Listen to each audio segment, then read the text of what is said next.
I think you got it on camera. Yes, I just wow. I said that at some point during the second term of Governor Peter Obi, he talked about building an airport, and it became a very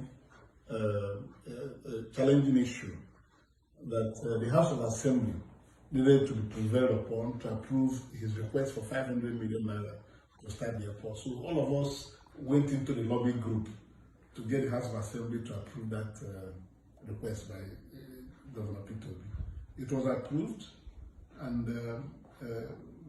it was still at the drawing table when he left office. So the airport was not, it didn't take off, the construction didn't take off. It was Governor Obiano who came and had the iron will to see that happen. If you had taken the airport in his first term, that would have been history by now. But he was so challenged with other needs of the state that he left this towards the end of his administration.